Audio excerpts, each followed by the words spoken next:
തൃക്കാക്കരങ്ങാനും അഖിൽമാരാർ ജയിച്ചിട്ടുണ്ടെങ്കിൽ ഈ ഓക്കേനാശി എന്ന് പറഞ്ഞാൽ ഞാൻ കോഴിക്കോട് ബീച്ചിൽ കൂടെ ഷെഡ്യും റേച്ചറിയിട്ട് നടക്കും. ഗൈസ് 10 വർഷം ഇന്ത്യ ഭരിച്ച BJP-നോട് എനിക്ക് പേഴ്സണലി ബഹുമാനം ആദരവും മാത്രമേ ഉള്ളൂ. കാരണം എന്താ വെച്ചാൽ നമുക്ക് പ്രത്യേകിച്ച് പ്രശ്നങ്ങളോ ഇമോഷണലോ ഒന്നും എനിക്ക് സംഭവിച്ചില്ല. പിന്നെ എന്റെ വീഡിയോസിൽ പൊളിറ്റിക്സ് ആയിട്ട് ഒരു ബന്ധമുള്ള വീഡിയോസ് ഞാൻ ഇടലില്ല. പക്ഷെ അഖിൽമാരാർ മൾട്ടിപ്പിൾ ഡാഡി റീപ്രൊഡക്റ്റീവ് സിസ്റ്റത്തിലൂടെ ഉണ്ടായ എരപ്പ ഞങ്ങൾക്ക് എന്താ നിലപാടുണ്ട്. എന്റെ നിലപാടിന്റെ ഫസ്റ്റത്തെ ഒരു ക്ലിപ്പ് ഞാൻ കാണിച്ചേ. ഇനിയും പാടി പാടി പാടി പാടി എന്നെ സംഖ്യയാക്കിയേ പറ്റത്തുള്ളൂന്നുണ്ടെങ്കിലും എനിക്ക് സംഖ്യയാവാൻ കഴിയില്ല എന്നതാണ് യാഥാർത്ഥ്യം. എനിക്ക് എപ്പോഴെങ്കിലും മത്സരിക്കണമെന്ന് തോന്നിക്കഴിഞ്ഞാൽ ഞാൻ പോയി സ്വന്തമായിട്ട് മത്സരിച്ചോളാം. ഇതൊക്കെ ഞങ്ങളോട് പറഞ്ഞത് എന്തിനാണ്? സത്യം പറയുകയാണെങ്കിൽ ഈ തൃക്കാക്കര ഏത് സ്ഥലത്ത് ഏത് ജില്ലയിലാണെന്നും കൂടി എനിക്കറിയില്ല. പക്ഷെ ഞാനൊരു കാര്യം പറയട്ടെ, തൃക്കാക്കരങ്ങാനും അഖിൽമാരാർ ജയിച്ചിട്ടുണ്ടെങ്കിൽ ഈ ഓക്കേനാശി എന്ന് പറഞ്ഞാൽ ഞാൻ കോഴിക്കോട് ബീച്ചിൽ കൂടെ ഷെഡ്യും റേച്ചറിയിട്ട് നടക്കും. എനിക്ക് അത്രക്ക് ഉറപ്പായി തൂറിപ്പൊട്ടും. അത്രക്ക് ഉറപ്പായി തൂറിപ്പൊട്ടും. 100-200 കോടിയാണ് കിട്ടിയപ്പോ നമ്മളെ കേരളക്കാരെ വിൽക്കാന്നാണ് വിചാരിച്ചില്ല. ജൂദാസിന്റെ പണിയെടുക്കല്ല മോനെ. ജി വെടിയാളമായിരടാ,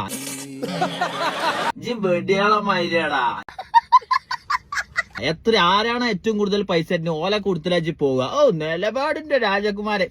എനിക്ക് ഇത്രക്ക് ടെൻഷനാകാൻ കാരണം എന്താ വെച്ചാല് ഞമ്മ ഫസ്റ്റ് ഒക്കെ ഭയങ്കര ഇഷ്ടമാണ് ഈ അഖിൽമാരാറിനെ. ആദ്യമായിട്ട് ഏതൊരു മലയാളിയും കാണുന്നത് ഈ ബിഗ് ബോസ് കഴിഞ്ഞതിന്റെ ശേഷമാണ്.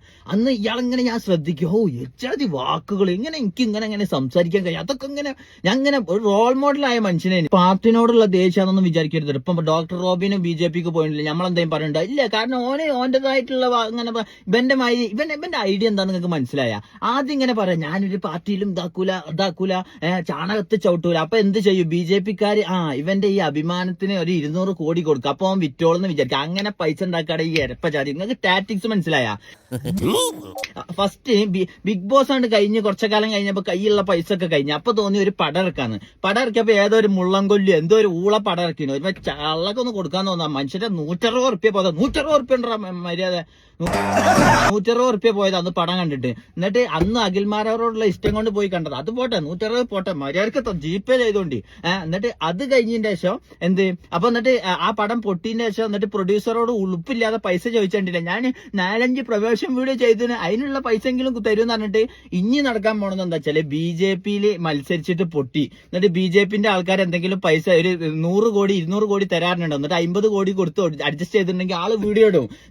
ഞാൻ ഓട്ടോ സ്റ്റാൻഡിൽ പോയിട്ട് കൈയെടുത്തു, ഞാൻ ബാത്റൂമിൽ കിടന്നുറങ്ങിന്, ഞാൻ അവിടെ പോയിന് ഇവിടെ പോയിന്, അതിനൊന്നും എനിക്ക് പൈസ കിട്ടിയില്ല. എന്താണ് അത് ഇതെന്ന് പറഞ്ഞാൽ തിരിച്ചു പറയും. കാരണം എന്താ വെച്ചാല് അഖിൽമാരാർന്നല്ല എന്റെ പേര്, ഓന്തുമാരാർന്ന് വിളിക്കണം.